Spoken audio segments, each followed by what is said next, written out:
안녕하십니까? 2월 25일 화요일 오늘 와플터치 본문은 에스겔 47장 1절부터 12절까지입니다. 오늘은요 이제 성전 환상이 마무리되면서 성전을 다 보고 나서 성전 문 앞에서부터 물이 흘러나오는 걸 보게 됩니다. 여기서 말하는 성전 문은 이 큰 그 성전 바깥들 쪽이 아니라 성소 건물이죠. 이 성소 건물의 문이 동쪽 방향으로 나 있죠. 동쪽 방향으로 난 문에서부터 물이 흘러나오는 거죠. 물이 졸졸졸졸 흘러나오는데 쭉 이어지는 거예요, 계속. 그러다 보면 안뜰로 내려오면 안뜰에는 한가운데 제단이 있으니까 제단을 피해서 제단 남쪽으로 이렇게 피해서 물이 계속 나옵니다. 성소 바깥뜰까지 나와서 이제 큰 그 성전의 맨 바깥쪽 문까지 나오니까 이 동쪽 문의 남쪽 편으로 이 동쪽 문에서 제단 남쪽으로 흘렀으니까 약간 문이 넓잖아요. 13m잖아요, 폭이. 그러니까 동쪽 문의 남쪽 편으로 해서 쭉 물이 흘러나오는 거죠. 자, 이렇게 성전에서부터 물이 흘러나오는데 이제부터 천척 단위로 520m씩 측량을 해보니까 처음에는 물이 이렇게 발목까지 오다가 무릎까지 오다가 그리고 허리까지 오다가 그 다음에는 걸어서는 갈 수 없고 헤엄쳐야만 갈 수 있을 만큼 큰 깊은 강이 되었다라고 합니다. 이 무슨 말씀일까요? 이스라엘에서는요, 강 이러면요, 생명력을 의미합니다. 왜냐면 이게 광야 지역이잖아요. 그쵸? 이 광야에서 정말 강을 따라서만, 딱 그 강을 따라서만 나무들도 있고, 과일들도 있고, 생물들이 다 이 강 주변에 모여서 살고 있기 때문이에요.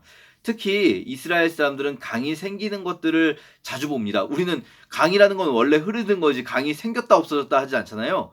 이스라엘에서는요, 비가 오면 이 원래 강이 없었던 와디라고 해서 그냥 파여 있는 그런 길이 있는데 그곳에 갑자기 강물처럼 강이 생기는 그런 모습들을 볼 수가 있습니다. 그걸 상상하면서 이 생명의 강이 바로 이 성전에서부터 흘러나오는 걸 볼 수 있는 거죠.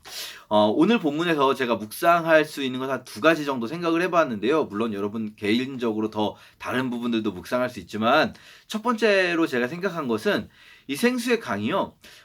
성전에서부터 멀어질수록 더 깊어지고 있다는 거예요. 더 커지는 강이 되고 있다는 거예요. 처음에는 약간 졸졸졸 흐르는 시냇물, 개울물 하다가 나중에 강이 되는 거죠.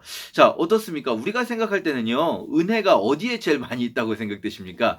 뭐 예를 들면 우리는 교회 안에서 그래도 좀 더 은혜롭고 그리고 세상으로 나가면 막 그 은혜가 떨어져가지고 세상 속에 살아가면은 막 은혜 없이 살다가 은혜 떨어지게 살다가 그래서 다시 교회 안에 와야 은혜가 막 있는 것 같고 이렇게 생각되지 않습니까? 그런데요, 이 에스겔 새성전의 환상에서는 거꾸로입니다. 성전 가까운 곳에서 오히려 이 생수의 강이 졸졸졸 작게 흐르다가 이게 성전에서 먼 곳으로 갈수록 오히려 깊은 강이 된다는 거예요. 우리 이 부분을 생각할 때 이렇게 해석하는 것도 가능할 것 같습니다. 물론 성전이 가장 중요한 은혜의 중심이죠. 이 성전에서부터 하나님의 은혜가 내려오지만 그러나 이 성전이 성전 안에만 머무를 때는요, 그 은혜가 진정으로 이 생명력이 진정으로 그 효과를 발휘하지 못합니다. 이게 어디로 나아갈 때 비로소 그 생명력이 세상으로 흘러가게 되냐면 이 세상으로 나아가야 되는 거죠. 성전으로부터 밖으로 멀리 나아갈수록요, 이 막 교회로부터 멀어질수록 은혜가 떨어지는 게 아니라 오히려 이 교회에서 받은 은혜를 이 생수의 강이 근원이 되는 성전으로부터 받은 그 생명력을 세상에 나아갈 때에 더 큰 어떤 생명을 살리는 효과가 있는 강으로 커지게 된다라고 할 수 있는 거죠. 이 성전, 새 성전의 환상 누누이 말씀드리지만 이것은 성전 건물을 의미하는 것이 아니라 뭐 교회 건물을 의미하는 것이 아니라 우리 개개인들이 바로 예수 그리스도와 하나님의 성령을 모신 성령의 전이며 또한 우리 개개인들이 모인 이 그리스도인의 공동체야말로 이 시대의 성전이다 말씀드렸는데요.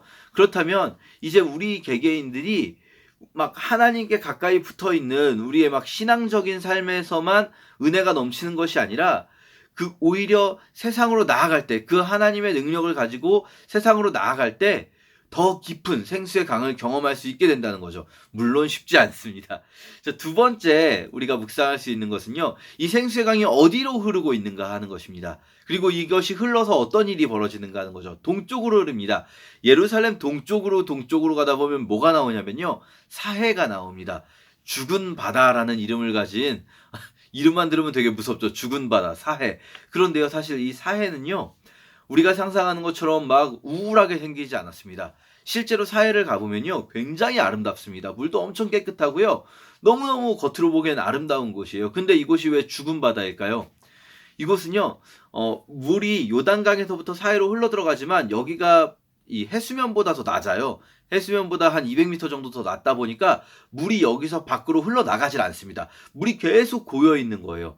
그리고 이 고인물들이 아래에 이 소금이 있어가지고 암염이 있어서 소금 염도가 계속 굉장히 높은 상태로 유지되는 거예요. 너무 지나치게 이 염도가 높으니까 어떤 일이 벌어질까요? 아무런 생명체도 살 수가 없는 거예요. 여기는요, 정말 플랑크톤도 없는 곳인 거죠. 여기 물이 깨끗한데요, 물고기가 한 마리도 살지 않습니다. 그러면 뭐 다른 육지 생물들이, 육지상 동물들이 여기 와서 물을 마실 수 있을까요? 아니요. 이 사해의 물은 마실 수가 없어요. 그러니까 여기는 죽은 바다예요. 생명체가 살 수 없는 곳. 겉으로 보기에는 화려해 보이고 깨끗해 보이고 아름다워 보이지만 생명이 살 수 없는 곳. 이 사해를 이 성경은 세상에 비유한다고 할 수 있는 거죠. 세상이 그런 곳인 것 같아요.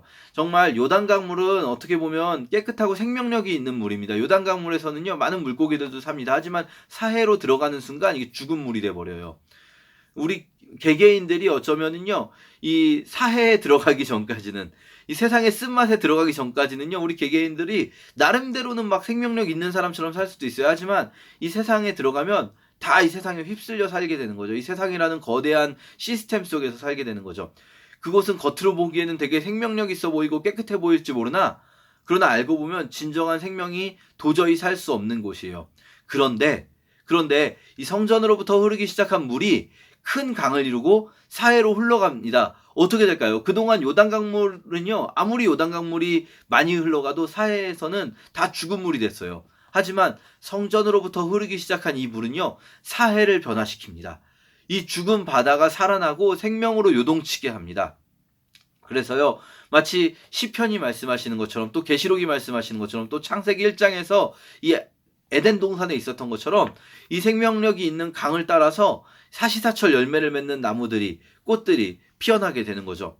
우리 그리스도인들이 세상을 향해 갈 때 우리 그리스도인들이 어디로 갑니까? 조금 이렇게 이 적당한 세상, 막 이렇게 막 뭐 우리가 가도 괜찮을 것 같은 그런 곳까지만 가는 게 아니라 정말 죽은 바다까지 가는 겁니다. 죽은 바다까지 그리스도인들이 흘러갈 때 그리스도인들을 통해서 성전으로부터 받은 그 하나님의 능력, 생명력이 이 세상을 변화시키게 될 줄 믿습니다. 우리가 믿는 복음은요, 그냥 우리 개개인만 변화시키거나 우리 개개인만 뭐 천국 가게 해주시는 그런 복음이 아니라 우리 이 복음을 받은 자들을 통해서 온 세상을 변화시키실, 물이 바다를 덮음같이 여호와의 영광을 인정하는 것이 온 세상에 가득하게 될 그런 날을 만들 능력이 이 복음 안에 있다고 우리는 믿습니다. 우리가 오늘 이 말씀 묵상하면서요, 과연 나는 이 깊은 강까지 나아가고 있는가? 물 찰박찰박하는 이 무릎까지 오는 곳에서, 발목까지 오는 곳에서 놀고 있진 않은가? 또 우리가 나아간다면, 정말 세상으로 나아간다면 어떤 일이 일어날 것인가? 우리 나를 통해서 과연 하나님이 어떤 일을 하기 원하실까? 이런 것들 묵상하면서 우리 자신에게 달려있는 것이 아니라 그 모든 일이 나를 통해서 일하실 하나님께서 계시다는 것 믿으면서 오늘 본문 묵상했으면 좋겠습니다. 감사합니다.